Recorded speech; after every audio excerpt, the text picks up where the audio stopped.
저도 어제 그 프로그램을 봤는데요. 예. 일단, 두 명. 일단 TV라고 하는 그 어떤 특성을 감안할 때 예. 누가 가장 어제 토론의 1등 공신이었냐 예. 한다면 저는 홍준표 한국당 후보를 뽑겠습니다. 네. 근데 누가 가장 토론을 잘했냐의 문제로 질문한다 그러면 좀 다를 수 있겠죠. 네.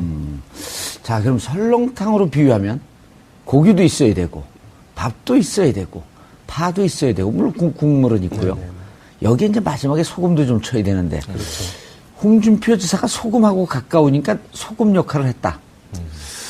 글쎄요, 홍준표 지사는 세탁기 역할 아니었나요? 하여튼 뭐. 네. 아니 근데 세탁기가 흥행 요소가 될 수는 없잖아요. 어제 세탁기는 흥행 요소인 건 분명해 보입니다. 네. 예.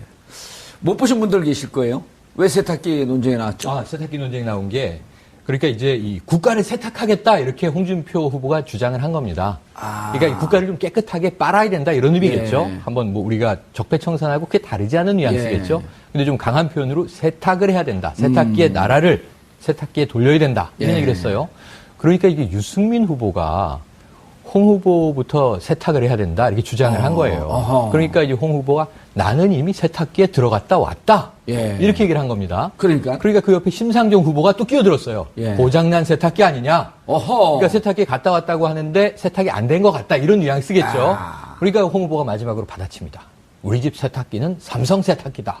이렇게 특정 브랜드로 홍보했어요. 그 순간 저는 깜짝 놀랐습니다. PPL도 하나? 대선 주자 토론인데 PPL도 들어오네. 광고를 받았나? 네, 그게 궁금했는데 끝나고 기자가 인터뷰를 했더군요. 자, 홍 후보님 왜 굳이 삼성이라는 브랜드를 언급하셨어요? 그랬더니 내가 알고 있기에 삼성이 이 고장나지 않는 세탁기라고 들었다. 이런 취지의 답변이에요. 그러니까 이걸로써 어제 이게 저 위증 아닌가? 이게 국회 청문회라고 한다면. 그렇죠. 왜냐면 집에서 실제 삼성 세탁기를 쓰는 게 아니라 삼성 세탁기가 고장이 안 난다는 얘기를 머리에 각인돼 있었겠죠. 그래서 굳이 삼성을 언급했는데 사실 삼성 이재용 부회장 지금 구속돼 있고 재판받고 있고 또 이 삼성 이재용 부회장 사면해줄 거냐 말 거냐 어제 좀 나온 논란 얘기입니다. 네. 사면에 대한 또 이제 논쟁도 있었는데 굳이 삼성을 언급한 것은 뭘까? 뭐 의구심은 여전히 남습니다. 왜요? 왜 여기 지적을 하세요? 아니, 제가 보기에는 그 홍준표 후보는 삼성 세탁기를 직접 광고를 하신 것 같고, 직접 홍보를 하신 것 같고, 최영일 평론가님이 간접 광고라고 하신 것을. 그리고 노영희 변호사가 PPL을 하고 계시고. 그러면서 계속 삼성을 얘기하고 있네요. 노영희 변호사님은 보셨나요, 프로를? 네, 저도 봤습니다. 재밌었어요. 근데 좀 약간 유치한 것도 많더라고요. 자, 우리가 영상 한번 좀 보고 갈게요, 그 대목을.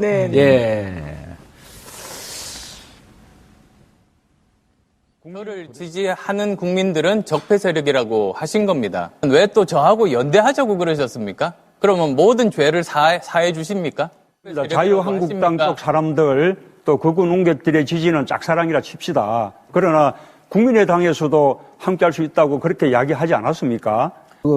노무현 대통령 뇌물수수할 때 같이 있으면서 그거 몰랐습니까? 지금 노무현 대통령이 뇌물 받았다고 말씀하신 겁니까? 그렇습니다. 아닙니다. 그리고 그 말씀은 책임지셔야 합니다. 아니, 책임지다니. 이게 중앙수사부에서 발표한 겁니다. 저랑 같이 가장 강력하게 반대했던 분이 갑자기 입장을 바꿔서 제가 굉장히 충격을 받았습니다. 국민의당 경선 끝나고 나서 호남에서 이기시고 그러고 나서 보수표를 얻기 위한 그런 정략 아니겠습니까? 일관되게 올 초부터 저는 주장을 했습니다. 그 이유는 상황이 바뀌었습니다. 많은 국민들이 우리 홍 후보님도 세탁기에 들어가셔야 한다고 생각한다고. 세탁기 들어갔다 나왔습니다.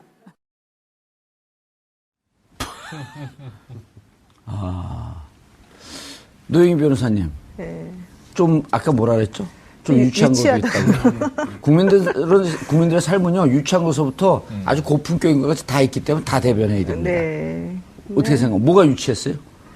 아니, 그러니까 발언하지 않으면 하야하셔야 됩니다.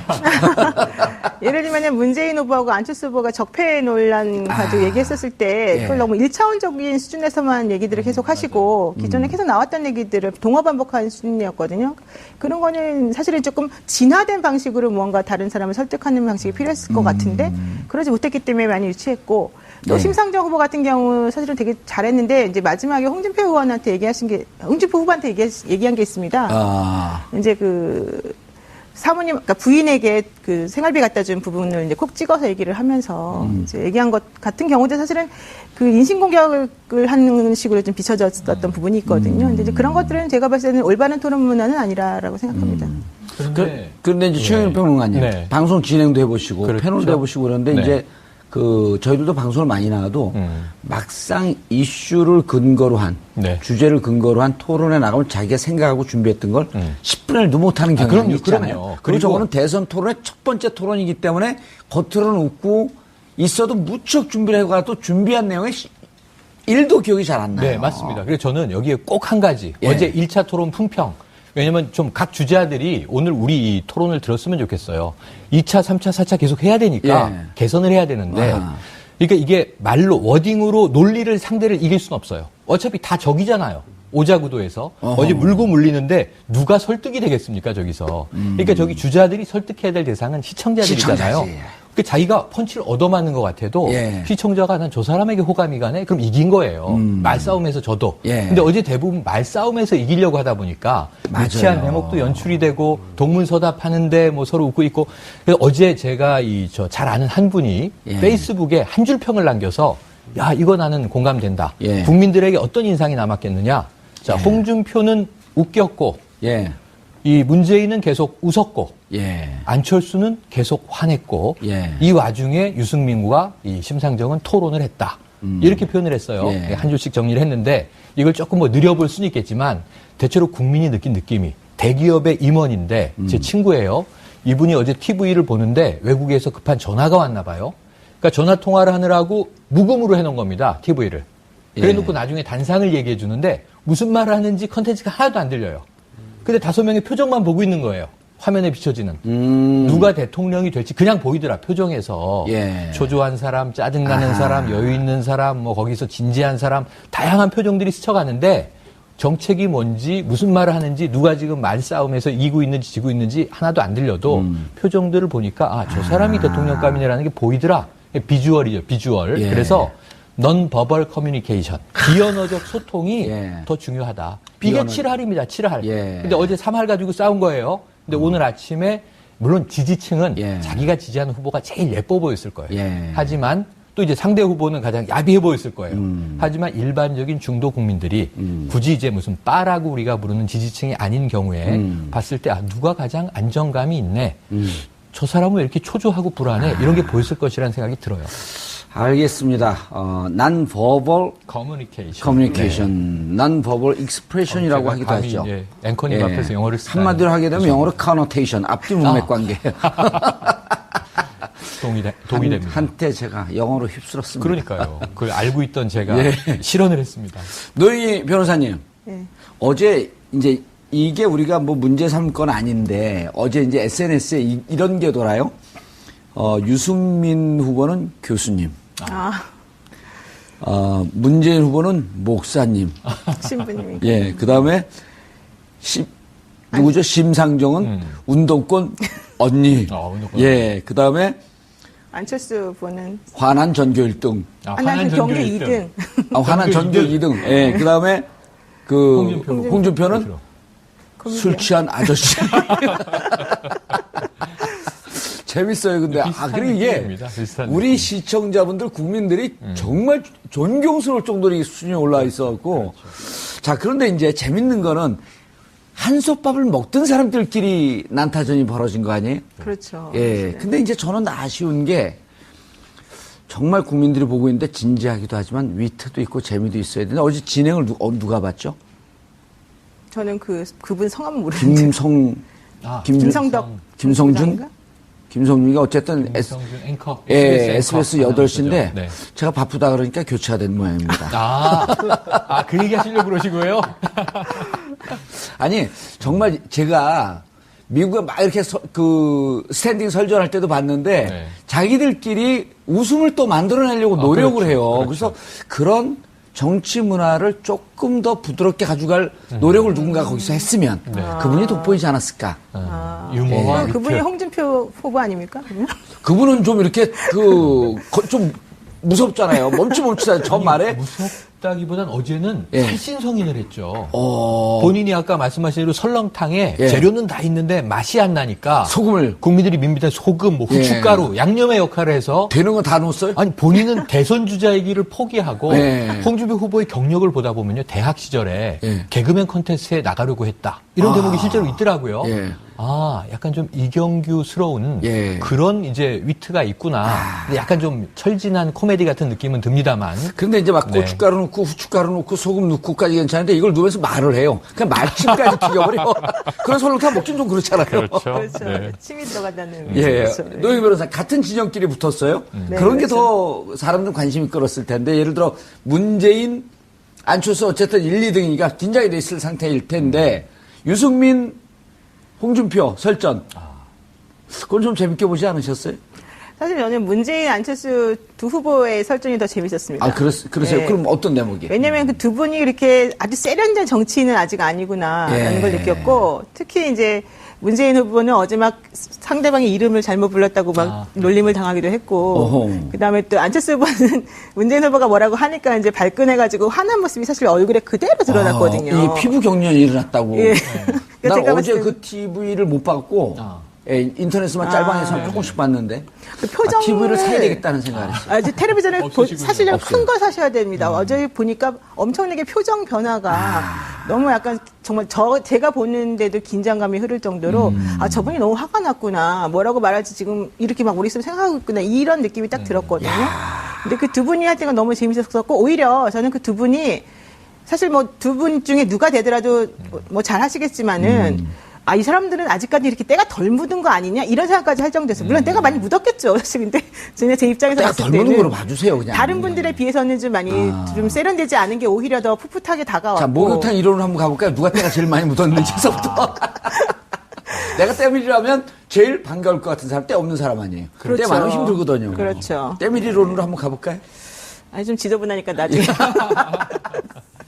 자, 김대현 기자님. 예. 이게 저희가 이제 재밌으라고 하는 게 아니고 아주 최고의 평론가들 아니에요. 그리고 변호사인데 변호사보다 더 뛰어난 평론을 하고 계시고. 그러게요. 뭐냐, 우리들의 관점에서도 정책보다는 그분의 애티튜드, 태도, 자세, 이런 거에 더 관심이 가거든요.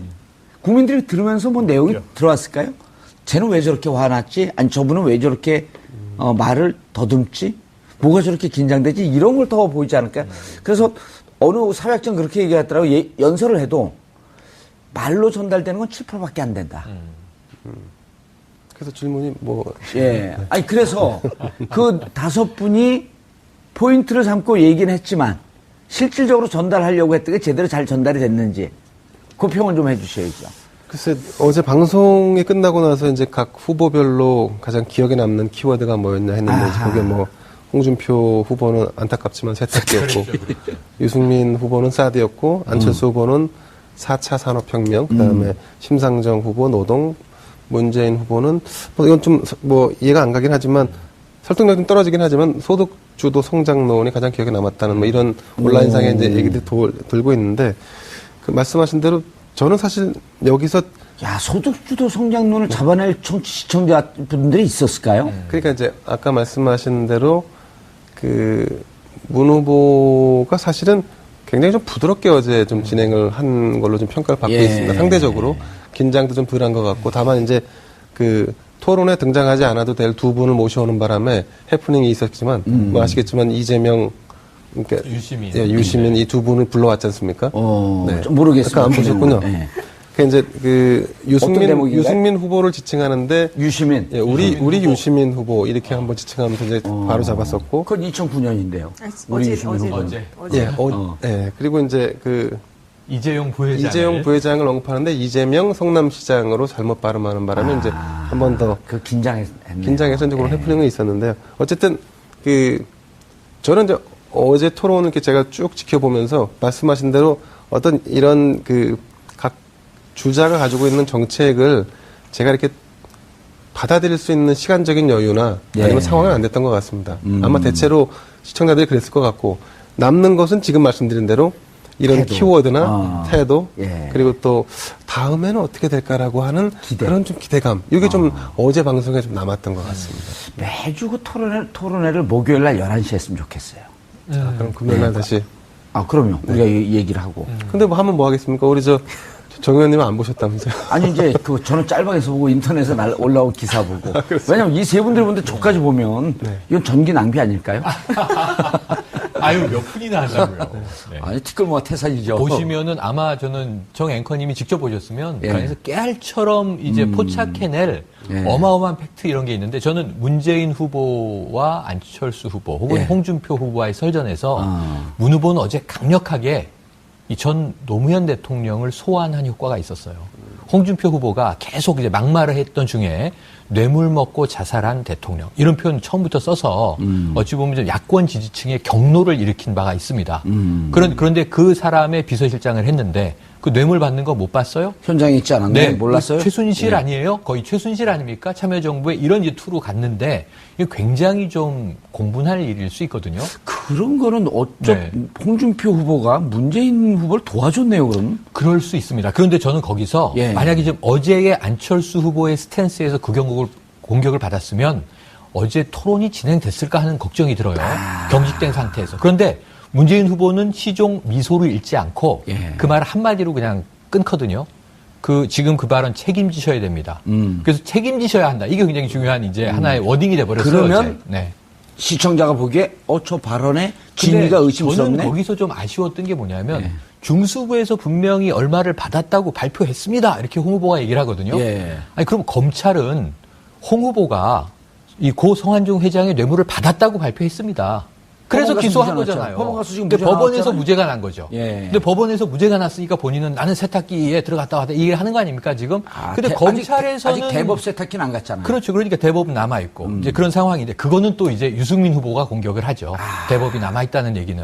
뭐 이전에 이미 토론회 전에 자, 이 큰 집으로 돌아와라 그랬더니 큰 집 가야 될 사람이 또는 학교 가셔야 될 분이 이런 표현을 계속 썼거든요. 네. 어제도 그래서 세탁기에 이제 치고 들어온 것으로 보여지는데 어쨌든 그 뭐 책임지셔야 합니다라는 발언 외에 범보수 두 분의 이 다툼에서 두 후보의 다툼에서 재밌었던 것은 이 유승민 후보에게 강남좌파라고 하거든요. 홍준표 후보가 강남좌파다. 그랬더니 극우 수구 세력이다. 이렇게 또 비판을 합니다. 그러니까 보수 내에서의 정체성 경쟁도 어제 나름 치열했다. 이런 생각이 들어요. 알겠습니다. 노영희 변호사님. 안철수, 문재인 재밌었다 그랬잖아요. 재밌는 걸 얘기를 좀 해주셔야죠. 혼자만 알고 계실 걸? 아까 다 했는데 또 해야 되니까. 또 다른 거. 아니 사실 문재인 후보 같은 경우에는 뭐 사람이 참 착하신 분인 것 같아요. 저는 아까 때가 묻지 않았다. 이제 착하신 분이다. 그러니까 그분을 제가 잘 모르지만 우리가 꼭 그렇게 착한 사람이 대통령이 되는 걸 사람들이 원하는지 안 하는지는 모르겠지만 일단은. 되게 이렇게 마음이 좀 넓어 보이긴 했었어요. 지금 말씀하신 것처럼 반격할 수 있었는데 그게 이제 본인이 그 순간 그런 생각이 안 떠올랐으니까 그렇게 못했을 가능성도 있지만은 또 하나는 이제 상대방에 대한 예의 같은 것들을 원래 잘 차리시는 분이니까. 그리고 원래 이렇게 논지하면서 치고받고 하는 게 능하지는 않아요. 그러니까 그런데 이제 재밌었던 거는 뭐냐면은 안철수 후보도 저는 되게 착한 사람이라고 생각하거든요. 그리고 공평하고 청렴한 사람이라고 생각하는데 어제 사실은 토론회가 있기 전까지 안철수 후보가 계속 뭐라 그랬습니까? 끝장 토론하자, 원고 없이 한번 하자, 계속해서 공격했어요, 문재인 후보를. 근데 안철수 후보만 문재인 후보한테 그렇게 말한 게 아니고 여러 당에서 전부 다 문재인 후보 토론 못하니까 너 한번 와서 한번 좀 당해봐라 이런 논조를 계속해서 했었거든요. 문재인 후보가 거기에 대해서 그렇게까지 적극적으로 반응은 안 하다가 어제 했는데 의외로 생각보다는 훨씬 잘했고 또 홍준표 후보 같은 경우에는 문재인 후보가 말한 것에 대해서 제대로 반격을 못했단 말이에요. 그리고 되게 당황해하는 모습 많이 보였었고. 북한에 간다든가 뭐 그런 대목이 있었죠. 이 홍준표 후보는 자 문재인 후보하고 토론하면 내가 10분 만에 제압한다 이런 소리를 했는데 재밌었죠. 10분 만에 제압이 안 되더군요. 1분 만에 제압됐다라고 하는 평이 인터넷에 많죠. 그렇죠. 제가 마무리하면 안 될까요? 네. 저한테 하세요. 두 분 관계 없는 모르는 분들의 두 분. 맞아요. 아니요, 잘 알아요. 근데 그래요? 네. 어쨌든 아니 오늘 진행을 바꾸고 거기서 진행하고 이제 제가 끼어들까요?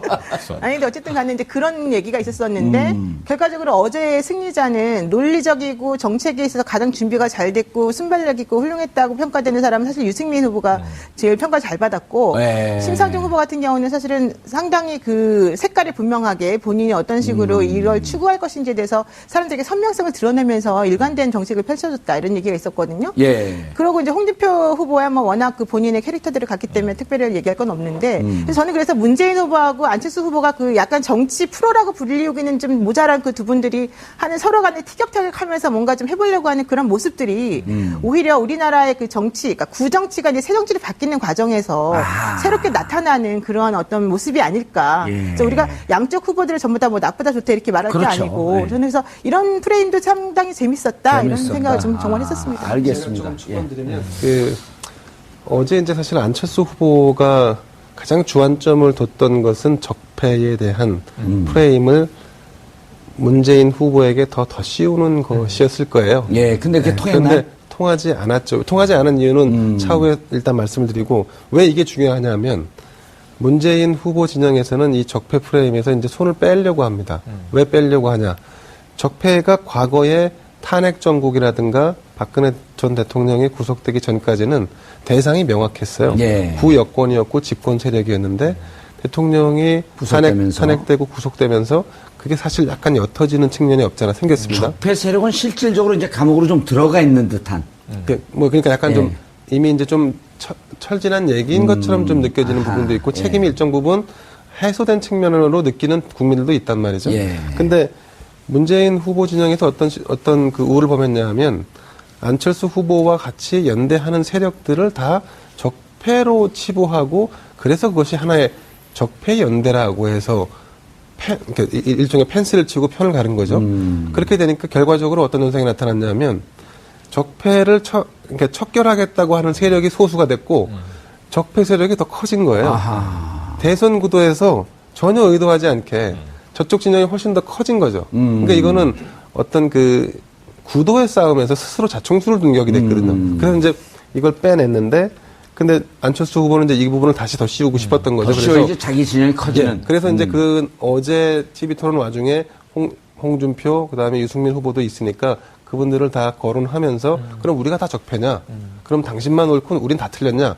이런 식으로 이분법 논리로 가려고 했는데 근데 안철수 후보가 이 기회를 놓쳤습니다. 왜냐하면 언어 전달력이나 집요함과 논리적인 어떤 그 언어 발언이 좀 떨어졌다는 뭐 이런 평가가 있고 메시지 전달력이 조금 부족했다. 그렇죠. 메시지 전달력이 부족했죠. 그리고 그런 부분들이 결국 아까 말씀하신 대로 논쟁과 같은 어떤 싸움이 아니라 시청자들을 상대로 해서 설득할 수 있는 논리로 갔어야 되는데 그런 부분에 대한 미스테이크가 좀 있지 않았나 싶습니다. 근데 저는 약간 그 부분에서 좀 조심해야 될 것 같아요. 지금 김대영 기자님은 지금 문재인 후보 측에서 그 적폐 프레임을 이제 잘못하는 바람에 안철수 후보를 지지하는 다른 사람들 전부 다 적폐 세력으로 만들어버렸다라고 이제 전제를 그렇게 말씀을 사실 하셨는데. 적폐 세력으로 만든 게 아니라 그걸 적폐 연대로 치부하다 보니까 상대적으로 적폐를 지금 해소하겠다라고 하는 세력이 더 소수로 느껴지는 거죠. 그러니까 그 부분, 바로 그 지점이요. 그러니까 적폐 연대로 치부하다 보니까 이제 그 부분이 사실은 조금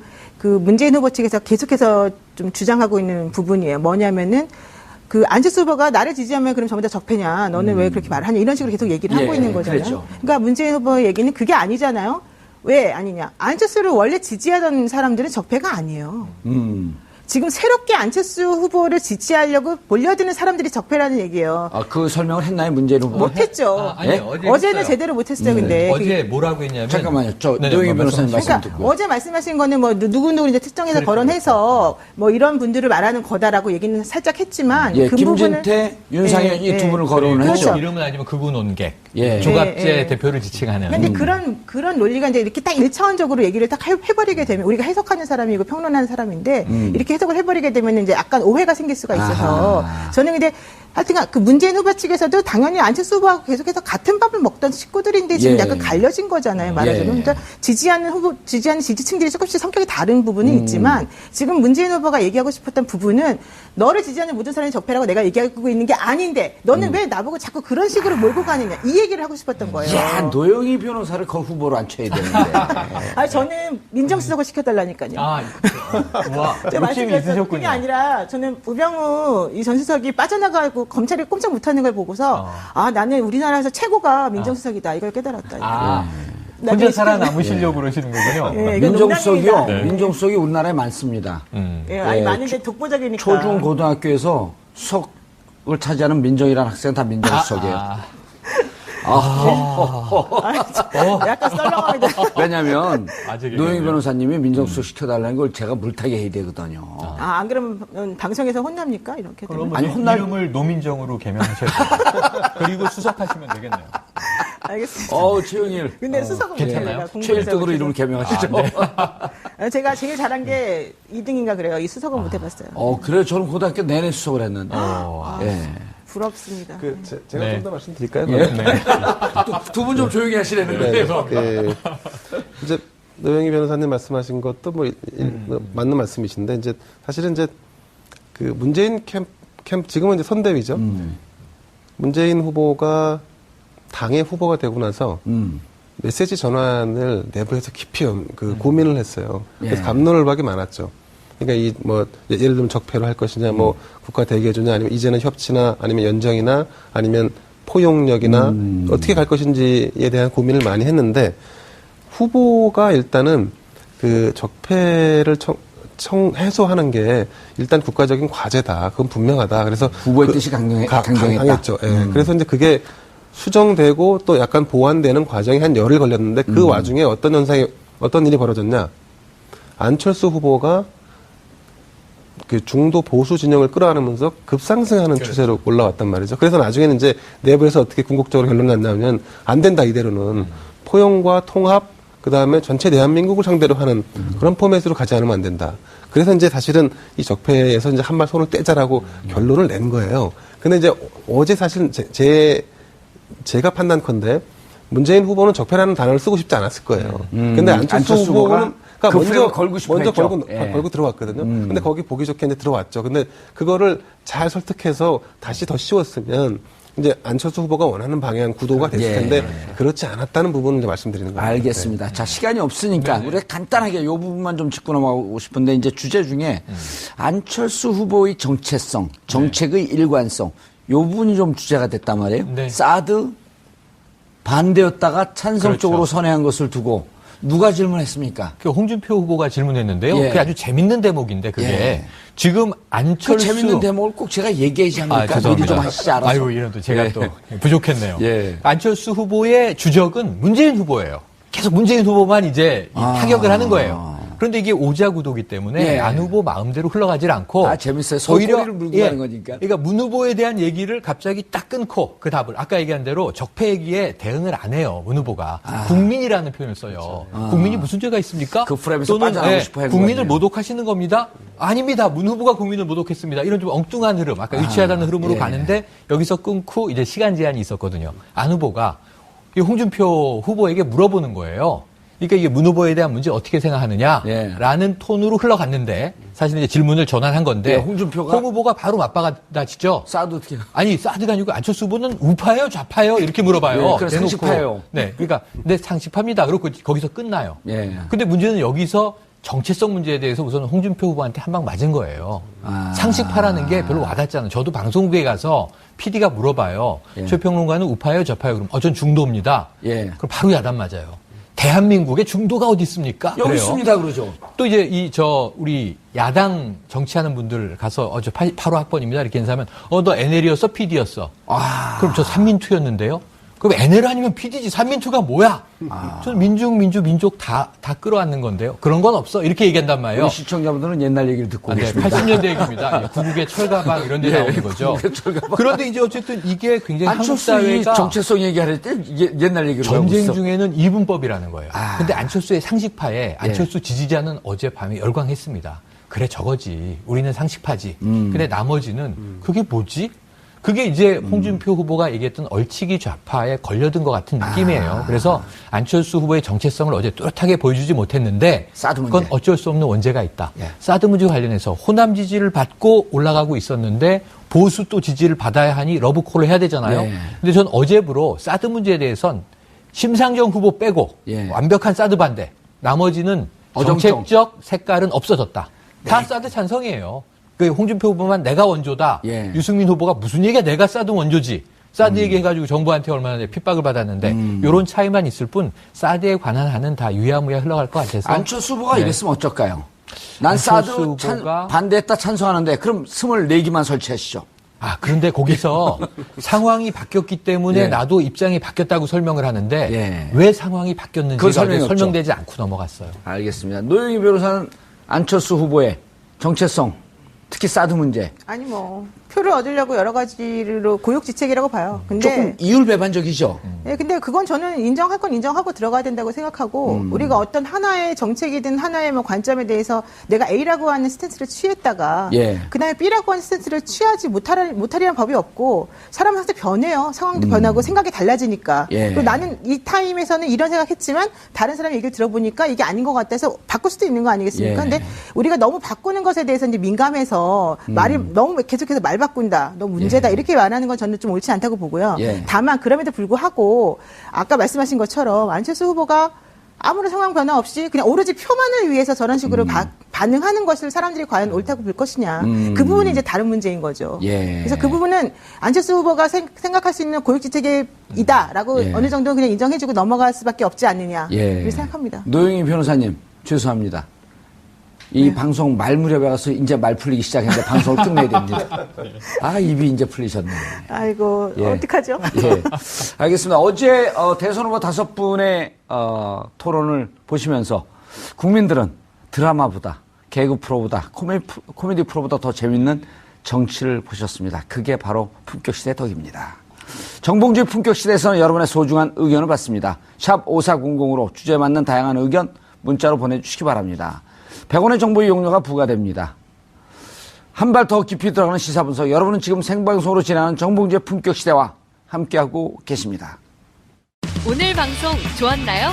방송에 대한 응원 이렇게 표현해주세요. 다운로드하기, 댓글 달기, 구독하기, 하트 주기. 더 좋은 방송을 위해 응원해주세요. 그리고 2부도 함께해주세요.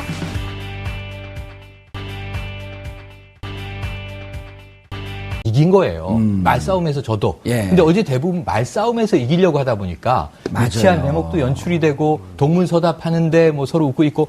그래서 어제 제가 잘 아는 한 분이 페이스북에 한 줄 평을 남겨서 야, 이거 나는 공감된다. 국민들에게 어떤 인상이 남았겠느냐. 자, 홍준표는 웃겼고 이 문재인은 계속 웃었고 안철수는 계속 화냈고 이 와중에 유승민과 이 심상정은 토론을 했다. 이렇게 표현을 했어요. 한 줄씩 정리를 했는데 이걸 조금 뭐 느려볼 수는 있겠지만 대체로 국민이 느낀 느낌이 대기업의 임원인데 제 친구예요. 이분이 어제 TV를 보는데 외국에서 급한 전화가 왔나 봐요. 그러니까 전화 통화를 하느라고 무음으로 해놓은 겁니다. TV를.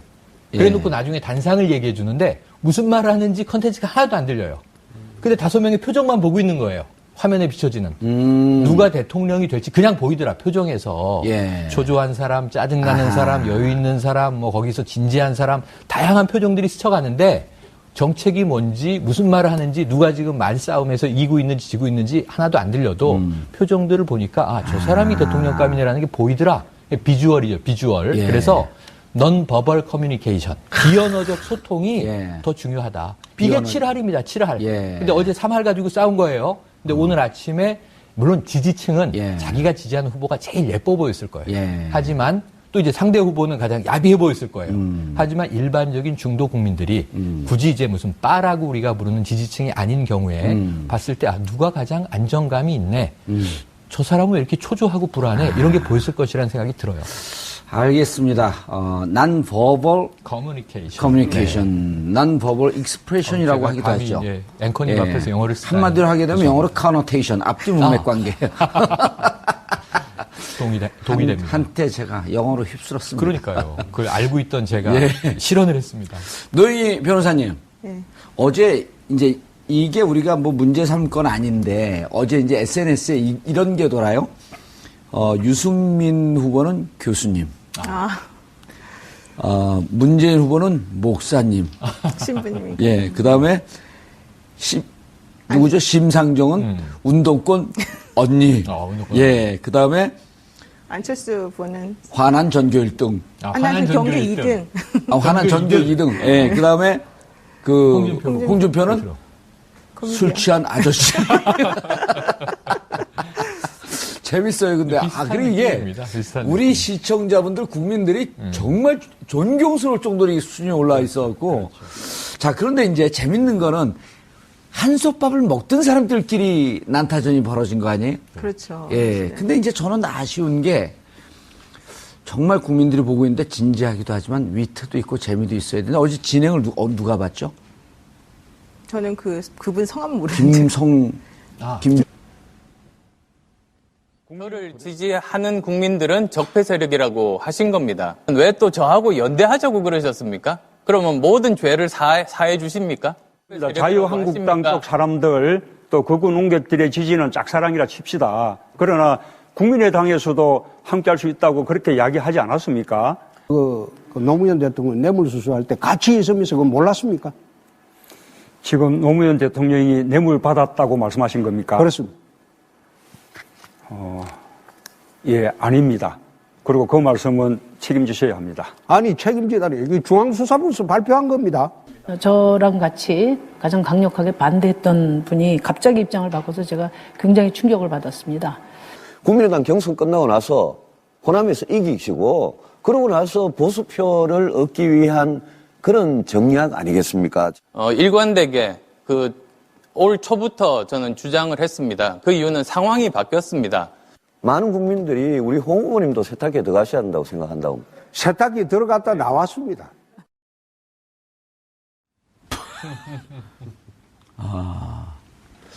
노영희 변호사님. 네.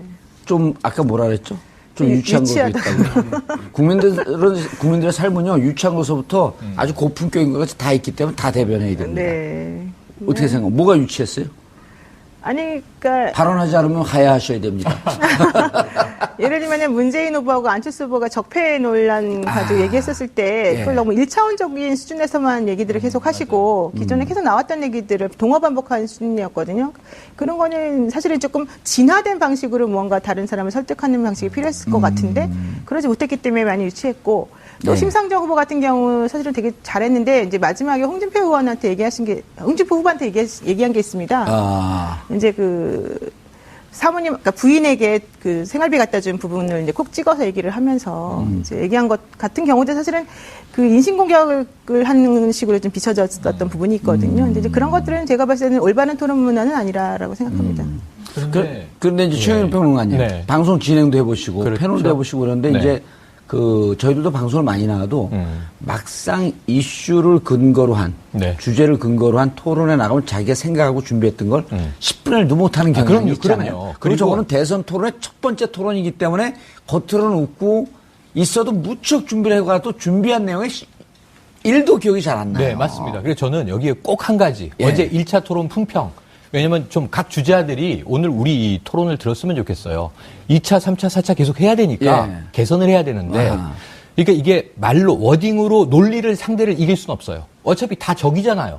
오자구도에서 어제 물고 물리는데 누가 설득이 되겠습니까 저기서. 그러니까 저기 주자들이 설득해야 될 대상은 시청자들이잖아요. 그러니까 자기가 펀치를 얻어맞는 것 같아도 시청자가 난 저 사람에게 호감이 가네. 그럼 정책보다는 그분의 애티튜드, 태도, 자세 이런 거에 더 관심이 가거든요.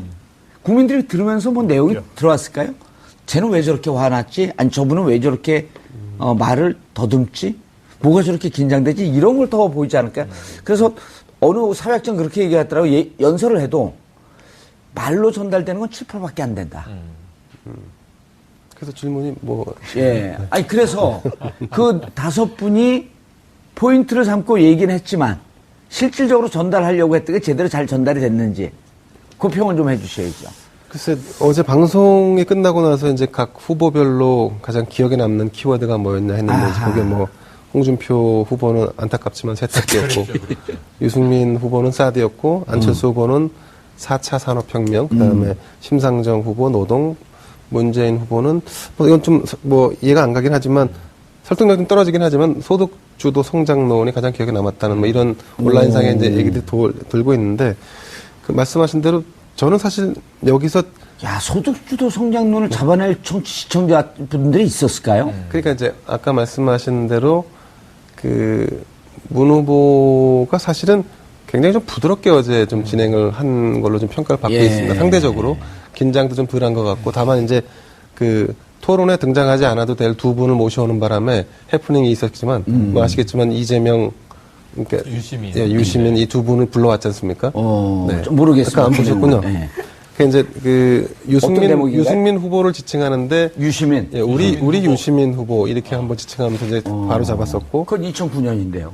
우리 유시민 후보 예. 그리고 이제 그 이재용 부회장을 언급하는데 이재명 성남시장으로 잘못 발음하는 바람에 이제 한 번 더 그 긴장해서 이제 그런 해프닝은 있었는데요. 어쨌든 그 저는 이제 어제 토론을 이렇게 제가 쭉 지켜보면서 말씀하신 대로 어떤 이런 그 각 주자가 가지고 있는 정책을 제가 이렇게 받아들일 수 있는 시간적인 여유나 아니면 상황은 안 됐던 것 같습니다. 아마 대체로 시청자들이 그랬을 것 같고 남는 것은 지금 말씀드린 대로 이런 키워드나 태도 그리고 또 다음에는 어떻게 될까라고 하는 그런 좀 기대감 이게 좀 어제 방송에 좀 남았던 것 같습니다.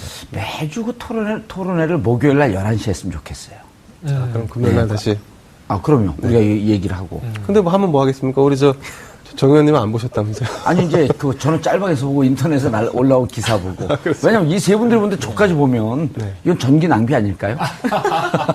아유, 몇 분이나 한다고요. 네. 아니, 티끌모아 태산이죠. 보시면은 아마 저는 정 앵커님이 직접 보셨으면 그래서 깨알처럼 이제 포착해낼 어마어마한 팩트 이런 게 있는데 저는 문재인 후보와 안철수 후보 혹은 홍준표 후보와의 설전에서 문 후보는 어제 강력하게 이 전 노무현 대통령을 소환한 효과가 있었어요.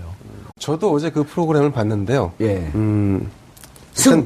일단 TV라고 하는 그 어떤 특성을 감안할 때 누가 가장 어제 토론의 1등 공신이었냐 한다면 저는 홍준표 한국당 후보를 뽑겠습니다. 네. 근데 누가 가장 토론을 잘했냐의 문제로 질문한다 그러면 좀 다를 수 있겠죠. 네. 자, 그럼 설렁탕으로 비유하면 고기도 있어야 되고 밥도 있어야 되고 파도 있어야 되고 물론 국물은 있고요. 여기에 이제 마지막에 소금도 좀 쳐야 되는데 홍준표 지사가 소금하고 가까우니까 소금 역할을 했다. 글쎄요. 홍준표 지사는 세탁기 역할 아니었나요? 하여튼 뭐, 아니 근데 세탁기가 흥행 요소가 될 수는 없잖아요. 어제 세탁기는 흥행 요소인 건 분명해 보입니다. 못 보신 분들 계실 거예요. 왜 세탁기 논쟁이 나왔죠? 세탁기 논쟁이 나온 게 그러니까 이제 이 국가를 세탁하겠다 이렇게 홍준표 후보가 주장을 한 겁니다. 그러니까 이 국가를 좀 깨끗하게 빨아야 된다 이런 의미겠죠. 한번 뭐 우리가 적폐청산하고 그게 다르지 않은 뉘앙스겠죠. 근데 좀 강한 표현으로 세탁을 해야 된다. 세탁기의 나라를 세탁기에 돌려야 된다. 이런 얘기를 했어요. 그러니까 이게 유승민 후보가 홍 후보부터 세탁을 해야 된다 이렇게 주장을 한 거예요. 그러니까 이제 홍 후보가 나는 이미 세탁기에 들어갔다 왔다 이렇게 얘기를 한 겁니다. 그러니까 그 옆에 심상정 후보가 또 끼어들었어요. 고장난 세탁기 아니냐. 그러니까 세탁기에 갔다 왔다고 하는데 세탁이 안 된 것 같다 이런 뉘앙스겠죠. 그러니까 홍 후보가 마지막으로 받아칩니다. 우리 집 세탁기는 삼성 세탁기다. 이렇게 특정 브랜드로 홍보했어요. 그 순간 저는 깜짝 놀랐습니다. PPL도 하나? 대선 주자 토론인데 PPL도 들어오네. 광고를 받았나? 네, 그게 궁금했는데 끝나고 기자가 인터뷰를 했더군요. 자, 홍 후보님 왜 굳이 삼성이라는 브랜드를 언급하셨어요? 그랬더니 내가 알고 있기에 삼성이 이 고장나지 않는 세탁기라고 들었다. 이런 취지의 답변이에요. 그러니까 이걸로써 어제 이게 저 위증 아닌가? 이게 국회 청문회라고 한다면. 그렇죠. 왜냐면 집에서 실제 삼성 세탁기를 쓰는 게 아니라 삼성 세탁기가 고장이 안 난다는 얘기를 머리에 각인돼 있었겠죠. 그래서 굳이 삼성을 언급했는데 사실 삼성 이재용 부회장 지금 구속돼 있고 재판받고 있고 또 이 삼성 이재용 부회장 사면해줄 거냐 말 거냐 어제 좀 나온 논란 얘기입니다. 사면에 대한 또 이제 논쟁도 있었는데 굳이 삼성을 언급한 것은 뭘까? 뭐 의구심은 여전히 남습니다. 왜요? 왜 여기 지적을 하세요? 아니, 제가 보기에는 그 홍준표 후보는 삼성 세탁기를 직접 광고를 하신 것 같고, 직접 홍보를 하신 것 같고, 최영일 평론가님이 간접 광고라고 하신 것을. 그리고 노영희 변호사가 PPL을 하고 계시고. 그러면서 계속 삼성을 얘기하고 있네요. 노영희 변호사님은 보셨나요, 프로를? 네, 저도 봤습니다. 재밌었어요. 근데 좀 약간 유치한 것도 많더라고요. 자, 우리가 영상을 한번 좀 보고 갈까요, 그 대목을? 김성준? 김성중이가 어쨌든 김성준 앵커. SBS 앵커 8시인데 네. 제가 바쁘다 그러니까 교체가 된 모양입니다. 그 얘기 하시려고 그러신 거예요? 아니, 정말 제가 미국에 막 이렇게 스탠딩 설전할 때도 봤는데 네. 자기들끼리 웃음을 또 만들어내려고 노력을 그렇죠. 해요. 그렇죠. 그래서 그런 정치 문화를 조금 더 부드럽게 가져갈 노력을 누군가 거기서 했으면 그분이 돋보이지 않았을까. 유머와 그분이 홍준표 후보 아닙니까? 그러면? 그분은 좀 이렇게 좀 무섭잖아요. 멈칫멈칫하죠. 저 말에. 무섭다기보단 어제는 예. 살신성인을 했죠. 본인이 아까 말씀하신 대로 설렁탕에 예. 재료는 다 있는데 맛이 안 나니까 소금을. 국민들이 밋밋한 소금, 뭐 후춧가루, 양념의 역할을 해서 되는 거 다 넣었어요? 아니 본인은 대선 주자이기를 포기하고 예. 홍준표 후보의 경력을 보다 보면요 대학 시절에 예. 개그맨 콘테스트에 나가려고 했다 이런 대목이 실제로 있더라고요. 예. 약간 좀 이경규스러운 예. 그런 이제 위트가 있구나. 근데 약간 좀 철진한 코미디 같은 느낌은 듭니다만. 근데 이제 막 네. 고춧가루 넣고 후춧가루 넣고 소금 넣고까지 괜찮은데 이걸 넣으면서 말을 해요. 그냥 말침까지 튀겨버려.